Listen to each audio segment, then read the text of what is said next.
Ou o Paquito tá dormindo, cara. Não, mas a gente vai acordar ele hoje. Eu gostaria, como ex-bolsista de mestrado e ex-bolsista de doutorado da CAPES, eu gostaria de deixar aqui publicamente. CAPES é uma fundação que ajuda a pagar bolsa de pesquisa para alunos de pós-graduação. E para quem não sabe, os alunos de pós-graduação são hoje as pessoas que carregam a ciência do Brasil nas costas. Normalmente, quando você vê um feito de um laboratório brasileiro, e aí eu peço desculpas a todos os orientadores e os professores, mas creio que aqueles que estão entendendo a minha crítica vão conseguir compreender o que eu estou falando. Normalmente, quando um laboratório de pesquisa no Brasil que produz ciência de qualidade chega a algum nível internacional por meio de uma publicação de um paper científico, de um artigo científico, quem é chamado para entrevistas, quem é premiado, quem é colocado na mídia, normalmente são os professores orientadores.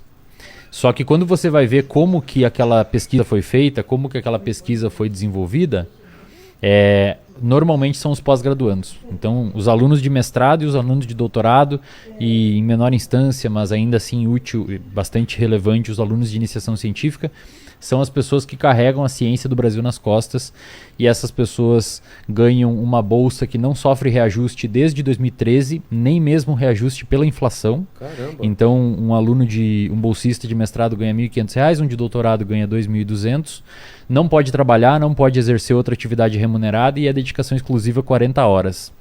Normalmente fazendo pós-graduação numa capital. E ninguém consegue viver com R$ 1.500 tendo dedicação exclusiva, sem poder ter outro tipo de... É muito difícil você conseguir se dedicar exclusivamente para uma pesquisa apenas com essa bolsa. E está ocorrendo um atraso no pagamento das bolsas CAPES, onde a gente tem aí vários alunos de mestrado e de doutorado que não estão recebendo as suas bolsas. Então fica aqui a minha nota de repúdio aí contra esse desmonte da ciência que tem sido feito no Brasil sistematicamente, principalmente depois de 2015 e 2016. Eu fui aluno, fui bolsista da CAPES, talvez se não fosse a bolsa da CAPES eu não teria achado a minha área, que é as neurociências, a minha área que é a psicologia, e então eu deixo aqui, faço questão de deixar público aqui a minha solidariedade aos alunos e a minha nota de repúdio, aí, o meu repúdio a qualquer tipo de instituição que esteja desvalorizando a ciência no Brasil. Eu acho que essas pessoas elas não entendem, e o grande público, talvez muitas das pessoas que estão assistindo aqui não entendem o processo científico e não entendem como que a ciência está embebido na vida das pessoas. Então, se você está assistindo isso por uma tela de computador, se você está assistindo isso por um smartphone, se você está assistindo isso por qualquer lugar, você só está conseguindo fazer isso por causa da ciência, porque algum pesquisador fez algum tipo de estudo e chegou nessa conclusão e foi possível criar uma tecnologia, ou foi possível criar um medicamento, ou foi possível criar qualquer coisa. Enquanto a gente não conseguir valorizar essa área de tecnologia e ciência no Brasil, a gente vai ser refém de países que valorizam ciência e tecnologia, como por exemplo os Estados Unidos e a China, tá? Além disso, eu gostaria também de agradecer, aproveitando esse ensejo, quando você me traz aqui, quando você traz outros divulgadores científicos, porque acredito que esse é um primeiro passo para a gente conseguir convencer os nossos governantes, convencer as instituições e principalmente convencer o grande público da importância da ciência, porque a gente só valoriza aquilo que você sabe quais são os benefícios na sua vida. Então, na medida em que você traz uma pessoa que permite um microfone para ela falar o que ela bem entender sobre um assunto, e essa pessoa tem algum tipo de conhecimento científico para passar para a população, é uma forma que indiretamente você está valorizando a ciência no Brasil, tá? Também quero aproveitar o espaço, já que o Musa ainda não chegou, se você permitir. Claro, claro. Todas as pessoas que estão assistindo aqui, seja você um aluno, seja você um mestrando, seja você um doutorando, seja você um aluno de graduação, tente divulgar a ciência, tá? Tente divulgar a ciência do seu jeito. Quando você vai ver os divulgadores científicos na internet, existem diferentes tipos de divulgadores científicos. Porque na academia, Vilela, no mestrado, doutorado, professor, graduação, existe um preciosismo muito grande. Então tem algumas palavras que você não pode utilizar que pega mal. Por exemplo, se eu for um dia falar sobre colesterol, eu não posso, teoricamente, usar colesterol alto. Ah, não? É hipercolesterolemia. o termo correto. E se você fala colesterol alto, muitos pesquisadores da área do colesterol vão achar feio, vão achar que você está cometendo um erro, você está cometendo um equívoco. Só que na medida quando você vai para o grande público, fazer uma divulgação científica para a dona Ana, para o seu Carlos, para o Jorginho, para o cara que está ali assistindo um podcast e nos recomendados no lado no YouTube tá um outro podcast com uma ex-atriz pornô, com um cara que foi viajar para não sei aonde, com outro cara que foi preso, que são conteúdos extremamente novos e apelativos, o moleque que está em casa assistindo, que muitas vezes vai abrir um quadro de depressão, ansiedade ou qualquer tipo de transtorno na idade adulta e precisa ouvir e ter um acesso a uma informação de intervenção, ele não vai escutar o cara que falou hipercolesterolemia. Ele vai escutar o cara que falou colesterol alto. Então, se você for um divulgador científico, escolha, não tem problema se eventualmente você tirar o preciosismo do seu discurso, falar alguns termos que são mais persuasivos e tem uma jogada de marketing por trás para gerar thumb, para gerar clique, para gerar clique mesmo. É isso aí mesmo, cara. Tem que gerar clique mesmo, porque se você não fizer, a outra pessoa vai fazer. Então você tem que gerar clique mesmo, você tem que divulgar, tem que ser um pouco sensacionalista na sua divulgação, desde que você não passe uma informação incorreta, mas você pode tirar um pouco o preciosismo, porque as pessoas que você vai conseguir alcançar fazendo isso são as pessoas que de fato precisam desse conteúdo. Se você ficar sendo extremamente preciosista e se você ficar sendo extremamente organizado no seu discurso para não magoar o professor, o cara lá que publica paper na Nature, que publica paper na Science e não sabe ouvir colesterol alto porque tem que ser hipercolesterolemia, você vai estar falando para padre, você estava rezando missa para padre. Você não vai falar para quem precisa, você não vai falar para quem quer ouvir, para quem precisa ouvir você não vai furar a bolha. Porque ao lado de você tem uma ex-atriz pornô com um corte, com uma thumb falado que ele arrebentou o meu e-mail.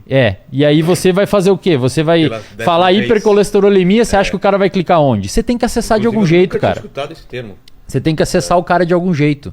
Mas então, existe o preconceito entre os pares? Assim, muito, cara. É uma merda, é uma bosta, cara. É academia, tanto é que o nicho dos pós-graduandos, tanto pela desvalorização da ciência, que não paga, não dão dinheiro, não nos ajudam, você tem que levar papel higiênico de casa para limpar a bancada com álcool porque não tem dinheiro para comprar papel toalha.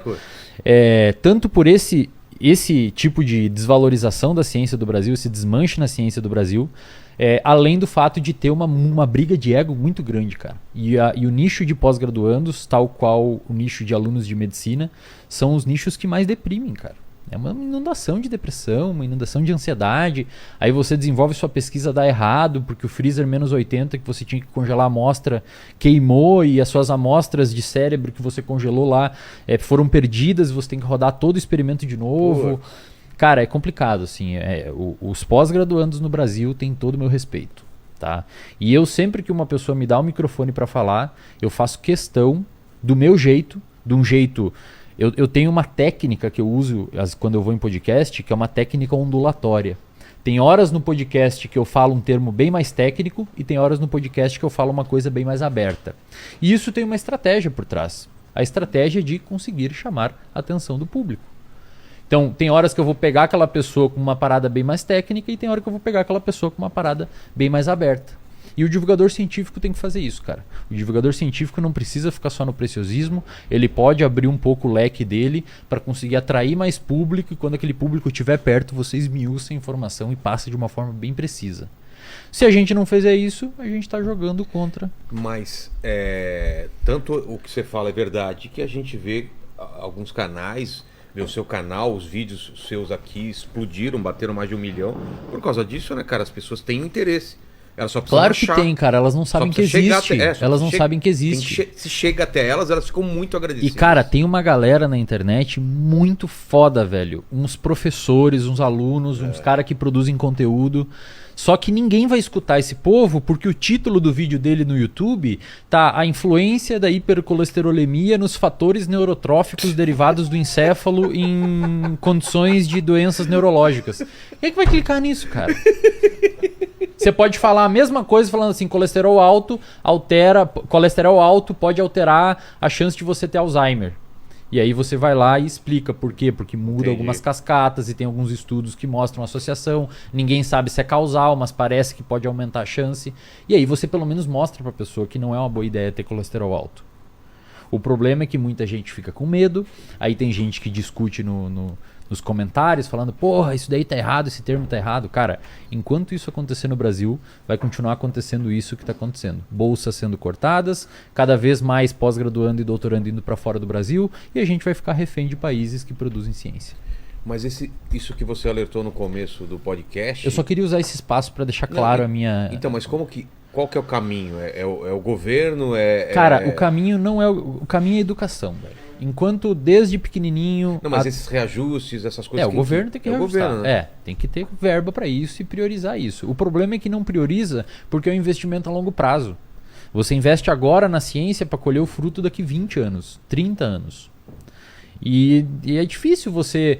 Imagina só, sei lá, cara, o presidente, o Lula, o Bolsonaro, não vamos entrar em pauta de política aqui, mas imagina o governo chegar agora para a grande população e falar assim, bom, pessoal, vamos a partir de agora investir em ciência e tecnologia e aí para de falar um pouco de sei lá, de estradas, de... É foda, cara, porque o cara que vai... O cara não entende que se tiver mais ciência e tecnologia, daqui 20, 15 anos, 10 anos, o preço da gasolina fica mais barato no posto. Porque os caras descobriram uma nova forma de purificar, de extrair, uma tecnologia mais barata. A gente teve um programa aqui anteontem sobre agro, né? Foi. E a parte da tecnologia que o cara falou é absurdo. É absurdo, cara. O que a gente conseguiu... sabe, o salto na produção de alimento. Exato, Exato. Cara, é absurdo. Então, assim, eu sempre digo pra galera, ó, divulgue, velho. Corta aqui pra mim, Paquito. Paquito tá viajando. Divulgue, cara. Divulgue, velho. Não tenha medo. Poste no seu Instagram, poste no seu YouTube. Fale de ciência, fale de artigo científico, fale da área que você domina. Se ampare em artigos científicos de qualidade, aprenda a metodologia científica, olha os papers, vê o que faz sentido e fala sobre.